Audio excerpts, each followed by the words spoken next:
నమస్కారం. ఓ to you aunty, సద్గుణ aunty. నా స్వరం వినపడుతుంది కదా? వినపడుతుంది ఆంటీ. వినిపిస్తుంది. ఈరోజు దేవుని మాదిరి సేవకుడు అనేటటువంటి అంశాన్ని మనం ఈరోజు ధ్యానించాలని ఆశపడుతున్నాను.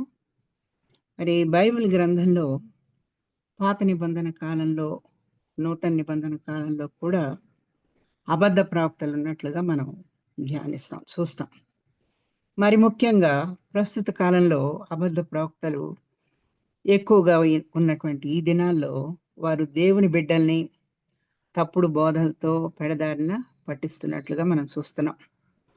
వారి బోధల్ని గురించి హెచ్చరికలు మనం అంతకుముందు ధ్యానం చేసాం. ఈ ప్రాస్పెరిటీ గాస్పుల్ అనమాట. అంటే అన్ని క్షేమమే జరుగుతాయి, మీకే ఇబ్బందులు ఉండవు, ప్రార్థన చేసుకోండి, మేము ప్రార్థన చేస్తాం మీ మీద చేతులుంచి, మీకు అన్ని క్షేమం జరుగుతాయి. తర్వాత వాళ్ళకి ఎక్కువగా కానుకలు ఇవ్వాలి. మరి కానుకలు ఎక్కువ ఇచ్చేవారికి మరీ మంచి ప్రార్థనలు చేస్తారనమాట. ఇటువంటి ఈ ప్రాస్పెరిటీ గాస్పుల్ అత్యధికంగా ఉన్నటువంటి దినాల్లో మనం ఉన్నాం. అయితే ఈరోజు దేవుని చేత పిలువబడి అన్యజనులకు అపోస్తులుడిగా ఉండుటకు ప్రత్యేకించబడినటువంటి పౌలు భక్తుని స్వార్థ పరిచర్య ఏ విధంగా ఉన్నదో ధ్యానించుదాం. ఇది ఒక అపూర్వమైనటువంటి స్వార్థ పరిచర్య అండి. అసాధారణ స్వార్థ పరిచర్య సేవకుడు, దేవుని సైనికుడు పౌలు భక్తుడు.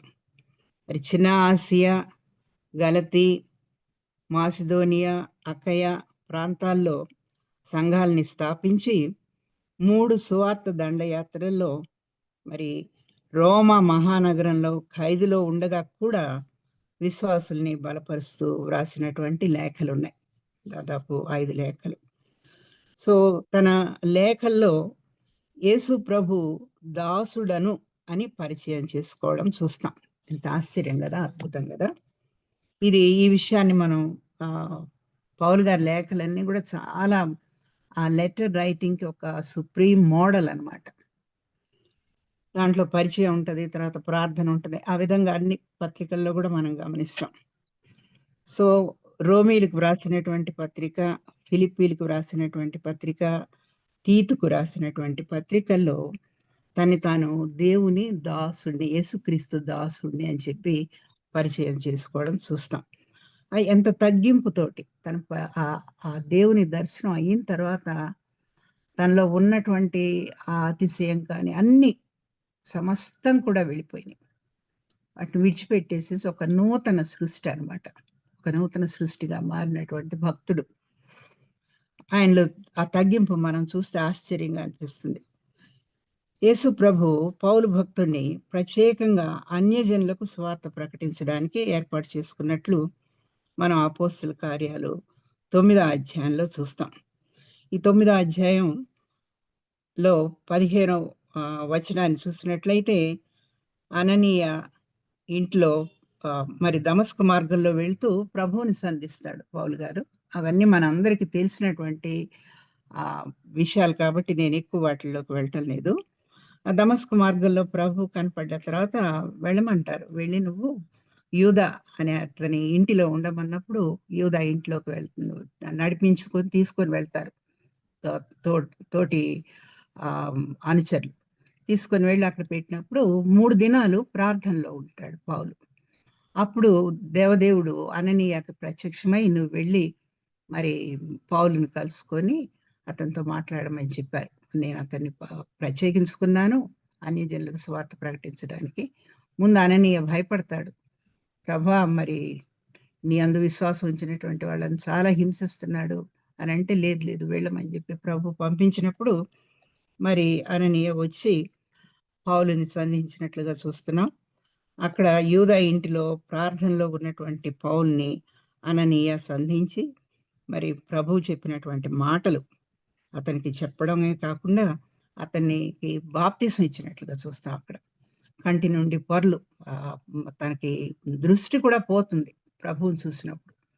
ఆ కంటి నుండి పొరలు రాలిపోవడం, పరిశుద్ధాత్మ చేత నింపబడ్డం మనం అక్కడ చూస్తాం.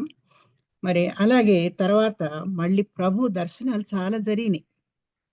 పౌలు పరిచర్య కాలంలో ప్రభు దర్శనాలు మరొక 2 జరిగినట్లుగా చూస్తాం మనం. దాని గురించి తర్వాత చూద్దాం.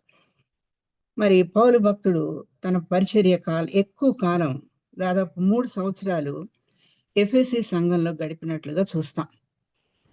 ఎఫెసీ సంఘ అపోస్తల కార్యాలు 19వ అధ్యాయంలో ఆ ఎఫెసీ సంఘంలో ఉండడం చూస్తాము. ఒకసారి మీరందరూ బైబిల్స్ ఉన్న వాళ్ళంతా కూడా ఓపెన్ చేసి అపోస్తల కార్యాలు 19 చూస్తే బాగుంటది. అంటే వి విల్ ఎంజాయ్ ఈ డివోషన్ని ఎక్కువ మనం అర్థం చేసుకోవడానికి, మనసులో ఉంచుకోవడానికి, ప్రార్థించడానికి, మన జీవితాల గురించి, మన పరిచర్యను గురించి మనం అందరం పాల్గొందాం.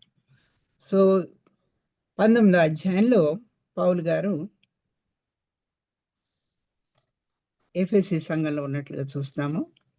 అక్కడ పౌలు భక్తుని యొక్క స్వార్థ పరిచర్య అంతట్లో ఎక్కువ కాలం గడిపింది పౌలు గారు ఎఫెసీ సంఘస్థులతోటి. ఆ సంఘంలో జరిగినటువంటి వివరాలన్నీ కూడా మనం 19వ అధ్యాయంలో చూడొచ్చు. తర్వాత పరిశుద్ధాత్మ నడిపింపుతో యెరూషలేము ప్రయాణానికి సిద్ధపడినట్లుగా చూస్తాం. ఎఫెసు నుండి ప్రయాణమే అదంతా కూడా చాలా పోర్ట్స్ గురించి డీటెయిల్స్ ఉంటాయి. చివరికి మనం వచ్చేటప్పటికి ఎక్కడికి వస్తామంటే మిలేతుకి వస్తాం. 21వ అధ్యాయం 22 అధ్యాయం అపోస్తల కార్యాలు 22 తీయాలని నేను ఆశపడుతున్నాను మీరందరూ కూడా. ఆంటీ 22వ అధ్యాయంలో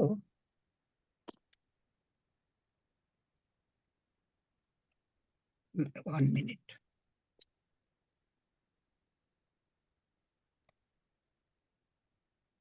నేను చెప్తున్నాను 20 అనుకుంటాను. సారీ అండి. 20th చాప్టర్ 17వ అధ్యాయం నుంచి నన్ను ఎవరు చదువుతారు? నేనే చదవనా మీరు చదువుతారా? చదువుతానండి. 17వ అతడు మిలేతు అధ్యాయం నుండి చివరి వరకు చదువున్నాను. అలాగండి. అతడు మిలేతు నుండి ఎఫెసునకు వర్తమానము పంపి సంఘపు పెద్దలను పిలిపించెను. వారు తన యొద్దకు వచ్చినప్పుడు అతడు వారితో ఇట్లనెను, నేను ఆసియాలో కాలు పెట్టిన దినము నుండి ఎల్లకాలము మీ మధ్య ఎలాగ నడుచుకుంటేనో మీరే ఎరుగుదురు. యూదుల కుట్రల వలన నాకు శోధనలు సంభవించినను కన్నీళ్లు విడుచుచు పూర్ణమైన వినయభావంతో నేనేలాగున ప్రభువును సేవించుచుంటినో మీకే తెలియను. మరియు ప్రయోజనకరమైనది ఏదియూ దాచుకొనక బహిరంగంగాను ఇంటింటను మీకు తెలియజేయుచు బోధించుచు దేవుని ఎదుట మారు మనస్సు పొంది మన ప్రభువైన యేసుక్రీస్తునందు విశ్వాసముంచవలనని యూదులకును గ్రీసు దేశస్థులకును ఎలాగు సాక్ష్యం ఇచ్చుచుంటినో ఇదంతయు మీకు తెలియను. ఇదిగో నేనిప్పుడు ఆత్మయందు బంధింపబడిన వాడనై యెరూషలేమునకు వెళ్ళుచున్నాను. అక్కడ నాకు ఏమేమి సంభవించునో తెలియదు గాని బంధకములను శ్రమలను నా కొరకు కాచుకుని ఉన్నవని పరిశుద్ధాత్మ ప్రతి పట్టణంలోనూ నాకు సాక్ష్యమిచ్చుచున్నాడని తెలియను. అయితే దేవుని కృపా సువార్తను గూర్చి సాక్ష్యమిచ్చుటయందు నా పరుగును నేను ప్రభువైన యేసు వలన పొందిన పరిచర్యను తుదముట్టింపవలనని నా ప్రాణమును నాకెంత మాత్రమును ప్రియమైనదిగా ఎంచుకునటలేదు. ఇదిగో దేవుని రాజ్యమును గూర్చి ప్రకటించుచు నేను మీ మధ్యను సంచరించుచుంటిని. మీలో ఎవరునూ ఇక మీదట నా ముఖం చూడరని నాకిప్పుడు తెలియను. కాబట్టి మీలో ఎవరి నాశనము విషయమైనను నేను దోషిని కానని నేడు మిమ్మను సాక్ష్యం పెట్టుచున్నాను. దేవుని సంకల్పం అంతయు మీకు తెలుపకుండా నేనేమీ దాచుకొనలేదు. దేవుడు తన స్వరక్తమిచ్చి సంపాదించిన తన సంఘమును కాయుటకు పరిశుద్ధాత్మ మిమ్మల్ని దేనియందు అధ్యక్షునిగా ఉంచెనో ఆ యావత్ మందను గూర్చియు మీ మట్టుకు మిమ్మను గూర్చియు జాగ్రత్తగా ఉండుడి. నేను వెళ్ళిపోయిన తర్వాత క్రూరమైన తోడేళ్లు మీలో ప్రవేశించునని నాకు తెలియను. వారు మందను కనికరింపరు. మరియు శిష్యులను తమ వెంట ఈడ్చుకొని పోవలనని వంకర మాటలు పలుకు మనుషులు మీలోనే బయలుదేరుదురు. కావున నేను 3 సంవత్సరములు రాత్రింబగళ్ళు కన్నీళ్లు విడుచుచు ప్రతి మనుషునికి మానక బుద్ధి చెప్పితినని మీరు జ్ఞాపకం చేసుకుని మెలకువగా ఉండుడి. ఇప్పుడు దేవునికిని ఆయన కృపా వాక్యమునకును మిమ్మల్ని అప్పగించుచున్నాను. ఆయన మీకు క్షేమాభివృద్ధి కలుగజేయుటకును పరిశుద్ధపరచబడిన వారందరిలో స్వాస్థ్యమును గ్రహించుటకును శక్తిమంతుడు. ఎవని వెండినైనను బంగారంనైనను వస్త్రములనైనను నేను ఆశింపలేదు. నా అవసరముల నిమిత్తమును నాతో ఉన్నవారి నిమిత్తము ఈ నా చేతులు కష్టపడినవని మీకే తెలియను. మీరును ఇలాగ ప్రయాసపడి బలహీనులను సంరక్షింపవలననియు పుచ్చుకొనుట కంటే ఇచ్చుట ధన్యము అని ప్రభువైన యేసు చెప్పిన మాటలు జ్ఞాపకం చేసుకొనవలననియు అన్ని విషయములలో మీకు మాదిరి చూపితునని చెప్పెను. అతడు ఇలాగు చెప్పి మోకాళ్ళుని వారందరితో ప్రార్థన చేసెను. అప్పుడు వారందరూ చాలా ఏడ్చిరి. మీరిక మీదట నా ముఖం చూడరని అతడు చెప్పిన మాటకు విశేషంగా దుఃఖించుచు పౌలు మెడ మీద పడి అతనిని ముద్దు పెట్టుకొని వారు ఓడ వరకు అతనిని సాగనంపిరి. Thank you. Thank you. అంతే. ఇది ఒక బ్యూటిఫుల్ ఫేర్వెల్ అడ్రస్ అండి. ఇది ఎప్పుడు చదివినా నాకు కన్నీళ్ళు వస్తాయి. దీంట్లో ఉన్నటువంటి ప్రత్యేకతలు మనం ఈరోజు చూద్దాం. ఒక దేవుని సేవకుడు తన జీవితాన్ని అంతటిని స్వార్థ సేవకు అప్పగించి మరి ఎన్నో దేశాలు, ఎన్ని వందల మైళ్ళు ఆయన ప్రయాణం చేశాడు. ఆ భయంకరమైన ఆ దినాల్లో కేవలం గాడిదల మీద వాటి మీద మనుషులు ప్రయాణం చేసేటటువంటి ఆ దినాల్లో ఓడ ప్రయాణాలు, కాలినడకన ఎన్ని ప్రయాణాలు చేశారో ఆయన తెలియదు కానీ దాదాపు 2000 మైళ్ళు ఎన్ని మైళ్ళు ప్రయాణం చేశారని అంటారు. ఇంకా అంతకంటే ఎక్కువ అయి ఉండొచ్చు. సో ఆ ప్రయాణాలన్నీ చేసి, అంటే ఆ ఆతృత, అందరికీ వాక్యాన్ని అందించాలి. ప్రత్యేకంగా ఆసియా ప్రాంతంలో, గలతీ ప్రాంతంలో, ఈ ప్రాంతాలన్నిట్లో, అకయ్య, మాసిదోనియా, ఈ ప్రాంతాలన్నిట్లో ఆయన తిరిగి సంఘాలను ఏర్పాటు చేసి వాక్యాన్ని ప్రకటించి మరి సువార్త తోటి పత్రిక ఎన్నో వ్రాసి, ఆయన వ్రాసినటువంటి పత్రికలన్నీ మీకు తెలుసు అనుకుంటాను. ఆ నెంబరు నేను మళ్ళీ చెప్పను. అవి వ్రాసి వాటిని పంపించి వాళ్ళందరినీ బలపరుస్తూ, వారి కోసం ప్రార్థిస్తూ, వారిని దర్శిస్తూ మరి చివరిగా ఇక్కడ ప్రయాణం చేసి యెరూషలేముకి ప్రయాణానికి బయలుదేరారు. ఆ యెరూషలేములో ఆయనకి ఆత్మ నడిపింపు కూడా కంప్లీట్‌గా హోలీ స్పిరిట్ గైడెన్సే. తెలుసు తను ముందు తనకి ఖైదీ ఉందని తెలుసు అతనికి, పౌలు భక్తునికి. సో ఇక్కడ ఆయన చెప్పినటువంటి మాటల్లో ఒక మాదిరి సేవకుడు నిజమైన మనసుతోటి, సంపూర్ణ సమర్పణతోటి దేవుని సేవ చేసేటటువంటి మాదిరి సైనికుని యొక్క లక్షణాలు చూద్దాం. మొదటగా దేవుని పిలుపు. సో దేవుని పిలుపు అందుకోగానే ఒక్కసారి మనం 13వ అధ్యాయానికి వెళ్దాం. అటు ఇటు తిప్పుతానే ఉంటాను నేను, మీరు ఫాలో అవ్వాలి. బైబిల్స్ ఉంటే ఎక్కువ ఎంజాయ్ చేస్తాం మనం. 13వ అధ్యాయంలో 13 కాదు నాన్న, ఐఎమ్ సారీ, 9వ అధ్యాయం.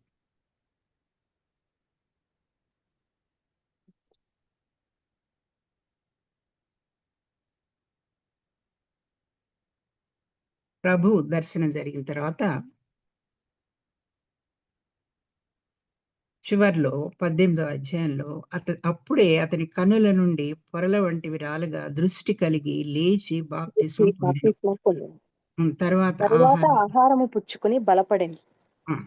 పిమ్మట తర్వాత అతడు దమస్కులోనున్న శిష్యులతో కూడా కొన్ని దినములుండెను. వెంటనే సమాజ మందిరములలో యేసే దేవుని కుమారుడని ఆయనను గూర్చి ప్రకటించుచూ వచ్చెను. వినిన తర్వాత చాలు నాన్న, మిగతా తర్వాత మీరు చదువుకోవచ్చు. ఇక్కడ వెంటనే అని చూస్తున్నాం. ఆ ఎక్స్పీరియన్స్ అవ్వగానే, దేవుని పిలుపు అందుకోగానే వెంటనే అతను సమాజ మందిరాల్లోకి ప్రవేశించి దేవుని వాక్యాన్ని, సువార్తను ప్రకటించడం చూస్తాం. అలాగే 13వ అధ్యాయంలోకి వెళితే 13వ అధ్యాయంలో కూడా దేవుని పిలుపు ఒక్కసారి చూడండి. అంతియోకయలో ఉన్నటువంటి సంఘంలో మనం అందరికి పరిచయం అయినటువంటి ఆ వాక్యాలే ఇవన్నీ అందరికి తెలుసు. బర్నబా, నీగర్ అనబడినటువంటి సిమయోను, లూకియా, చతుర్థాధిపతి అయిన హేరోద్తో కూడా పెంచబడినటువంటి మన యేసు, సౌలు. అప్పటికి ఇంకా పౌలు గారి పేరు మారలేదు, ఇంకా సౌలుగానే ఉన్నారు.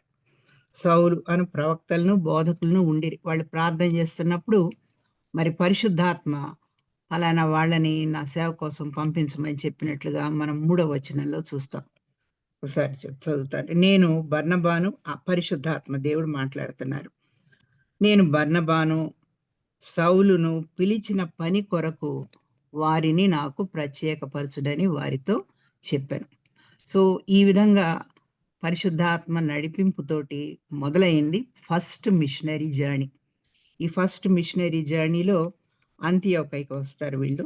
వచ్చిన తర్వాత అక్కడ ఎంత చక్కని ప్రసంగం చేస్తారంటే పౌలు గారు, అది మొదట చేసినటువంటి ప్రసంగం. ఇది 17వ వచనం నుంచి 13వ అధ్యాయం 17వ వచనం నుంచి దాదాపు 44 వచనాల దాకా ఉంటుంది. 40 దాకా ఉంటుంది. తర్వాత మీరు చదువుకోవచ్చు. తర్వాత అక్కడ కూడా యూదులు ఆయన్ని మరి ఖండించడం చూస్తాం. వారు ఆయన చెప్పినటువంటి మాటల్ని వ్యతిరేకించి వాళ్ళకి తొందర కలుగు చేశారు. అయితే అక్కడ చక్కని మాటలు ఏం చూస్తామంటే 46 వచనం చదువుతాను నేను. అప్పుడు పౌలును ముందు నుంచి చదువుతాం. మరుసటి విశ్రాంతి దినమున దాదాపుగా ఆ పట్టణమంతయు, జస్ట్ ఇమాజిన్, ఆ పట్టణమంతయు దేవుని వాక్యము వినుటకు కూడి వచ్చెను. యూదులు జన సమూహములను చూచి మత్సరముతో నిండుకొని దూషించుచు పౌలు చెప్పిన వాటికి అడ్డము చెప్పిరి. అప్పుడు పౌలును బర్నబాయు ధైర్యముగా ఇట్లనిరి, దేవుని వాక్యము మొదట మీకు చెప్పుట ఆవశ్యకమే, అయినను మీరు దాన్ని త్రోసివేసి మిమ్మను మీరే నిత్య జీవమునకు అపాత్రులుగా ఎంచుకొనుచున్నారు. గనుక ఇదిగో మేము అన్యజనుల యొద్దకు వెళ్ళుచున్నామంటారు. తర్వాత అన్యజనుల దగ్గరికి వచ్చి స్వార్థ చెప్పినప్పుడు వాళ్ళు అంగీకరిస్తారు. ఈ మొదటి మిషనరీ జర్నీలో బర్నబాతో పాటు పౌలు గారు, బర్నబా, తర్వాత వీరితో పాటు మరి మార్క్ కూడా ఉంటాడు. మార్క్ పేరు కొన్ని చోట్ల యోహాను అని వ్రాయబడి ఉంటది. యోహాను, మార్క్ ఒకటే. సో మార్క్ కూడా వీళ్ళతోటి ఆ మొదటి మిషనరీ జర్నీలో ట్రావెల్ చేసినట్లుగా చూస్తాం. సో దేవుని పిలుపుని అందుకున్నటువంటి పౌలు గారిని మనం ఇక్కడ చూస్తాం. సో వెంటనే స్పందించడం. మరి నాకు కూడా నా జీవితంలో కూడా దేవుని పిలుపు వచ్చిందండి. పెండ్లైన తర్వాత, పెండ్లికి ముందు కూడా ఉండేది నాకు దేవుని పిలుపు వచ్చింది, కానీ అప్పుడు భయపడ్డాను సేవ చేయడానికి. సో అలా మనం చేస్తాం, మనం వెనకడుగు వేస్తాం. కానీ ఇక్కడ మరి ఈ అద్భుతమైనటువంటి ఈ దేవుని సేవకుడు, సైనికుడు, ఆయన పిలవగానే వెంటనే సమాజ మందిరంలోకి వెళ్ళి దేవుని వాక్యాన్ని ప్రకటిస్తున్నట్లుగా చూస్తున్నాం. ఎంత ఆశ్చర్యం, ఎంత అద్భుతం! అంత మాత్రమే కాదు, పౌలు గారిని గురించి మనకు తెలుసు. ఆయన మొత్తం గొప్ప పరిసయ్యుడు. గమలీయేలు గారి పాదాల దగ్గర ఈ పాత నిబంధన అంతా నేర్చుకున్నటువంటి భక్తుడు. సో ఈ పాత నిబంధనలో ఉన్నది యేసు ప్రభు వారిని గురించినటువంటి ఆ ప్రవచనాలన్నిటినీ కూడా విశ్వసించాడు, తెలుసుకున్నాడు. ప్రభు ఎప్పుడైతే ఆయనకి ప్రత్యక్షమై ఆ వాక్యాన్ని ఓపెన్ చేశారు అనమాట. He has opened his eyes. Ice అంటే కేవలం కళ్ళే కాదు, అక్కడ హృదయ నేత్రాలు కూడా తెరవబడ్డావు అనమాట.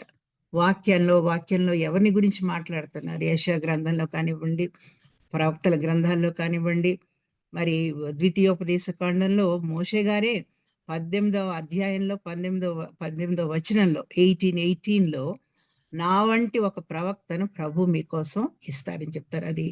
అదే కాకుండా మనం ఆదికాండం 3వ అధ్యాయంలో కూడా చూస్తాం. సో ఈ ప్రవచనాలన్నీ కూడా ప్రభువులో నెరవేర్ని అని ఆయన గ్రహించుకున్నారు అనమాట పౌలు భక్తుడు. రెండవదిగా త్యాగపూరితమైనటువంటి సేవ చేసినట్లుగా చూస్తాం. శ్రమలలో, శోధనలలో వెనుక తిరిగినటువంటి దేవుని సేవకుడుగా భక్తుడు పౌలు గారు నిలబడినట్లుగా చూస్తాం మనం. లుస్త్రలో ఒక్కసారి 14వ అధ్యాయంలోకి వెళ్దామండి. 14వ అధ్యాయంలో మనకు తెలుసు, అక్కడ లుస్త్రలో బలహీన పాదాలు ఉన్నటువంటి బిడ్డను బాగు చేస్తారు పౌలు గారు. బాగు చేసినప్పుడు వాళ్ళంతా కూడా చాలా హడావిడి చేస్తారు అక్కడ ఉన్నటువంటి వాళ్ళు. చివరికి ఏం చేస్తారంటే అంతియోకై నుండి, అంతకు ముందు వెళ్ళినటువంటి ప్రదేశం అంతియోకై అంటే ఈకొనియ నుండి 9వ వచనం నుంచి చదువుతున్నాను నేను. 14వ అధ్యాయం 9వ వచనం నుంచి. అంతియోకై నుండి ఈకొనియ నుండి యూదులు వచ్చి జనసమూహములను తమ పక్షముగా ఎవరు యూదులు ఎవరండి? దేవుని బిడ్డలు. వాళ్ళే దేవుని సేవకునికి వ్యతిరేకంగా పనిచేస్తున్నారు, హింసిస్తున్నారు. జనసమూహములను తమ పక్షముగా చేసుకొని పౌలు మీద రాళ్లు రువ్వి అతడు చనిపోయెనని అనుకొని పట్టణము వెలుపలికి అతనిని ఈడ్చిరి. అయితే శిష్యులు అతని చుట్టూ నిలిచి ఉండగా అతడు లేచి పట్టణంలో ప్రవేశించి మరునాడు బర్నబాతో కూడా దెర్బేకు బయలుదేరి వెళ్ళాను అని చెప్పి మనం చదువుతున్నాం. వారు ఆ పట్టణంలో సువార్త ప్రకటించి అనేకులను శిష్యులుగా చేసిన తరువాత లుస్త్రకును, ఈకొనియకును, అంతియోకయకును తిరిగి వచ్చి పౌలు గారి పరిచర్యలో ఇంకొక విషయం ఏంటంటే, ఎక్కడెక్కడ సువార్త ప్రకటించారో అక్కడి నుంచి వెళ్ళి వేరే ప్రదేశాలని దర్శించి అక్కడ సువార్త ప్రకటించి మళ్ళీ వెనక్కొచ్చి వాళ్ళు సువార్త ప్రకటించినటువంటి సంఘాలు ఎలా ఉన్నాయి, మరి సువార్తలో బలపడ్డారా లేదా అని మళ్ళీ వాళ్ళని హెచ్చరించడం అన్నమాట. ఇవన్నీ మనం జాగ్రత్తగా మన మనసులో ఉంచుకుందాం. త్యాగపూరితమైనటువంటి శ్రమలు, శోధనలో ఆయన చెప్పిన మాట ఏంటంటే, ఫిలిప్పీలకు వ్రాసినటువంటి పత్రికలో మనం చూసాం. అంతకుముందు బ్రతుకుట క్రీస్తే, చావైతే లాభం అని చెప్పి మాట్లాడారు. ఆ మాటలు ఎవరు అనగలరండి? నేను బ్రతికితే ఆయన కోసమే బ్రతుకుతాను, చనిపోతే ప్రభు దగ్గరికి వెళ్ళిపోతాను, ఆయన దగ్గర ఉంటాను, అది మరి మంచిది అంటారు ఆయన. అయినా కూడా మిమ్మల్ని బట్టి నేను ఇక్కడ ఉండాలి అంటే, అందుకు నేను ఆ ఫిలిప్పీలకు రాసినటువంటి పత్రికలో మిమ్మల్ని బట్టి నేను ఇక్కడ ఉండాలి అని అంటే, మరి ఏం చేస్తానో నాకు తెలియదు అంటే, అసలు దేవుని ఎడల ఉన్నటువంటి అద్భుతమైనటువంటి ప్రేమ, ఆయన సేవ చేయాలనేటటువంటి పట్టుదల, ఇవన్నీ కూడా మనం మరి ఈ భక్తుల్లో చూస్తాం. అలాగే 16వ అధ్యాయంలో మనందరికీ తెలుసు కదా, ఫిలిప్పి పట్టణానికి వెళ్ళడం, అక్కడ జైల్లో ఎక్స్పీరియన్స్, అదొకటిసారి చదువుకుందాం. 16వ అధ్యాయం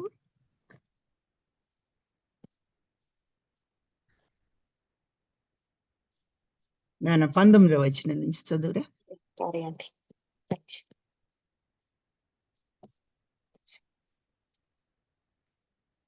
16, 19 నుంచి మనందరికి తెలిసిందే ఇది. జైల్లో పెడతారు తీసుకొని వెళ్ళి. అక్కడ దెయ్యం పట్టినటువంటి అమ్మాయిని బాగు చేసిన తర్వాత మనుషులందరూ చేరి వాళ్ళ లాభ సాధనం పోయిందని చెప్పి అమ్మాయిని ఉపయోగించుకుంటా ఉన్నారు వాళ్ళు. అంటే ఫిలిప్పీలకు రాసిన పత్రిక అది కాదు, అపోస్తుల కార్యాలు కదా. అపోస్తుల కార్యాలు రా, మనం అపోస్తుల కార్యాల్లోనే ఉంటాం కొంతకాలం, కొంతసేపు. అవునండి. ఆమె చదివేనా? ఆమె యజమానులు తమ లాభ సాధన పోయేనని చూచి పౌలును శీలను పట్టుకొని గ్రామపు చావడిలోనికి అధికారుల యొద్దకు ఈడ్చుకొని పోయిరి. అంతటా న్యాయాధిపతుల యొద్దకు వారిని తీసుకుని వచ్చి, ఈ మనుష్యులు యూదులై ఉండి రోమియోలమైన మనము అంగీకరించుటకైనను చేయుటకైనను కూడని ఆచారములు ప్రచురించుచు మన పట్టణము గలిబిలి చేయుచున్నారని చెప్పిరి. అప్పుడు జనసమూహం వారి మీదికి దొమ్మిగా వచ్చెను. న్యాయాధిపతులను వారి వస్త్రములు లాగివేసి వారిని బెత్తములతో కొట్టవలని ఆజ్ఞాపించిరి. చాలా దెబ్బలు కొట్టి వారిని చెరసాలలో వేసి భద్రముగా కనిపెట్టవలని చెరసాల నాయకునికి ఆజ్ఞాపించిరి. అతడు అట్టి ఆజ్ఞను పొంది వారిని లోపల చెరసాలలోనికి త్రోసి వారి కాళ్లకు బొండ వేసి బిగించిరి. అయితే మధ్యరాత్రి వేళ పౌలును శీలయు దేవునికి ప్రార్థించుచు కీర్తనలు పాడుచూ ఉండిరి. ఖైదీలు వినుచుండిరి. అప్పుడు అకస్మాత్తుగా మహాభూకంపం కలిగెను. చెరసాల పునాదులు అదిరెను. వెంటనే తలుపులన్నీ తెరుచుకొనెను. అందరి బంధకములు ఊడెను. అంతలో చెరసాల నాయకుడు మేలుకొని చెరసాల తలుపులన్నీ తెరిచియుండుట చూచి ఖైదీలు పారిపోయిరనుకుని కత్తి దూసి తన్ను తాను చంపుకొనబోయెను. అప్పుడు పౌలు, నీవు ఏ హానియు చేసుకునవద్దు, మేమందరము ఇక్కడనే ఉన్నామని బిగ్గరగా చెప్పెను. అతడు దీపం చెప్పి లోపలికి వచ్చి వణుకుచు పౌలుకును శీలకును సాగిలపడి వారిని వెలుపలికి తీసుకుని వచ్చి, అయ్యలారా, రక్షణ పొందుటకు నేనేమి చేయవలనను? అందుకు వారు, ప్రభువైన యేసునందు విశ్వాసముంచుము, అప్పుడు నీవును నీ ఇంటి వారును రక్షణ పొందురని చెప్పి అతనికిని అతని ఇంటనున్న వారందరికీ దేవుని వాక్యం బోధించిరి. రాత్రి ఆ గడియలోనే అతడు వారిని తీసుకుని వచ్చి వారి గాయములు కడిగెను. వెంటనే అతడును అతని ఇంటి వారందరినూ బాప్తిసం పొందిరి. మరియు అతడు వారిని ఇంటికి తోడుకొని వచ్చి భోజనము పెట్టి దేవుని యందు విశ్వాసం ఉంచిన వాడై తన ఇంటి వారందరితో కూడా ఆనందించెను.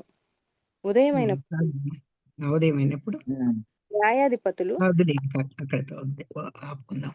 మనకి చాలా ఫేవరెట్ చాప్టర్ అండి ఇది. మనందరం ఎప్పుడు చదువుతూ ఉంటాం, విన్నాము, మనందరికి తెలిసిందే. ఆశ్చర్యకరమైన సంగతి ఏంటంటే మనందరికి తెలిసిన విషయం ఇది. మరి పౌలు గారితో పాటు ఎవరున్నారు అక్కడ? పౌలు గారితో పాటు ఎవరున్నారు ఖైదులో? శీల పౌలు, శీల. మరి ఇవన్నీ గుర్తుపెట్టుకోవాలి, మనం మర్చిపోకూడదు. పౌలు, శీల ఏం చేస్తున్నారు? వాళ్ళు ఖైదులో బాగా కొట్టి తీసుకొచ్చి లోపల పెడితే వాళ్ళు దేవుణ్ణి కీర్తిస్తున్నారు, పాటలు పాడుతున్నారు. అద్భుతమైనటువంటి ఆ సీన్ మనం ఎప్పుడు మర్చిపోలేము, మనందరికి తెలిసినటువంటి సీనే. అంటే ప్రభు కోసం శ్రమలు అనుభవించడం, స్వార్థ కోసం శ్రమలు అనుభవించడం, ఇవి వాళ్ళకి చాలా సంతోషంగా ఉన్నాయి. పౌలు గారికి మరి ముఖ్యంగా, ఎందుకంటే యేసయ్య నా కోసం చాలా కొట్టబడ్డారు, చాలా హింసించబడ్డారని తెలుసు కదా.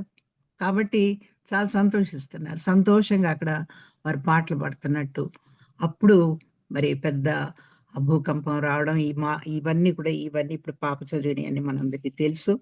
ఆ జైలు అధికారి, ఆ కుటుంబం అంతా కూడా అక్కడ మారు మనసు పొంది బాప్తిసం కూడా తీసుకున్నట్లుగా మనం చూస్తున్నాం. తర్వాత అక్కడ లూదియా సంగతి కూడా మనకు తెలుసు.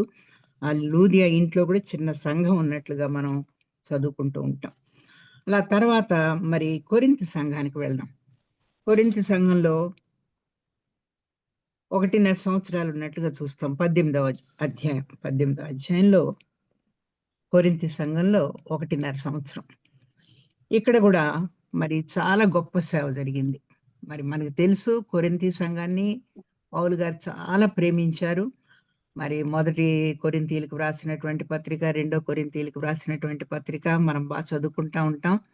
వాళ్ళలో అనేక బలహీనతలు ఉన్నప్పుడు ఆ 1 కొరింథీ పత్రికలో ప్రతి బలహీనతను ఎత్తి చూపిస్తూ వాటన్నిటిని విడిచిపెట్టమని చెప్పి వాళ్ళకి చక్కటి ఆ లెటర్ రాయడం మనం చూస్తాం.